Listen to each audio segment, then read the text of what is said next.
Hello সম্মানিত viewers, হচ্ছে TVS you go বাইকটি স্কুটি। যদি আপনাদের বাইকে স্টার্ট না নেয়, পিক আপ ছেড়ে ছেড়ে দেয়, বাইক বারবার বন্ধ হয়ে যায়, তাহলে কি করবেন, কি করণীয়? যেটা এই সমস্যা এই বাইকেও হচ্ছে, আপনাদেরকে একটু দেখাই, আপনারা দেখুন।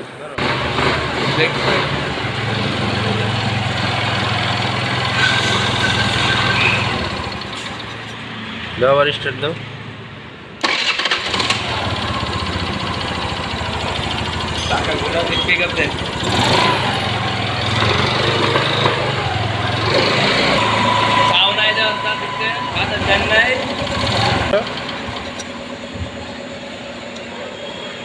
তো ভিউয়ার্স, এই বাইকটা এতক্ষণ স্টার্টই হচ্ছিল না, তো আমাদের মোটরসে আসার পরে আমরা বাইকটা স্টার্ট করলাম। তো এই বাইকে আমরা যে সমস্যাটা মূলত পেলাম সেটা হচ্ছে বাইকের চৌকের লাইনটা খুলে দিলে বাইকটা স্টার্ট হয়।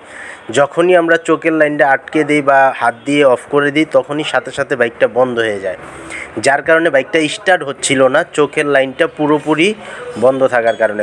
যখনই আমরা চোখের লাইনটা খুলাইলাম, বাইকটা স্টার্ট হচ্ছে, কিন্তু রেস থাকতেছে না। চোখের লাইন বন্ধ করার সাথে সাথেই বাইকটা অফ হয়ে যাচ্ছে। তো আমরা এই কারণে হেড সিলিন্ডারটা খুলে নিলাম। খোলার পরে আমরা যেটা পেলাম, এখানে দেখুন, এখানে যে এসি লাইনের যে ওই লাইনটা আছে সেটা সম্পূর্ণ জ্যাম হয়ে আছে। তো এই লাইনটা আমরা এখন ক্লিয়ার করব। ক্লিয়ার করে দেখুন ফ্রেন্ডস, আলহামদুলিল্লাহ আমরা ক্লিয়ার করে সম্পূর্ণ ফিটিং করেছি। আসলে ভিডিও অনেক বড় হয়ে যায়, যার কারণে একটু শর্ট করেই আমরা দেখলাম। মূলত এসি লাইনটাই আমরা ক্লিয়ার করলাম। এখন দেখুন বাইকের এই যে প্রত্যেকটা জিনিস, চোক কেবল এবং অ্যাক্সিলারেটর কেবল সব সেট আপ করা আছে। আমরা এখন স্টার্ট করব, দেখব যে 100% ওকে হলো কিনা। আপনারাও একটু দেখুন।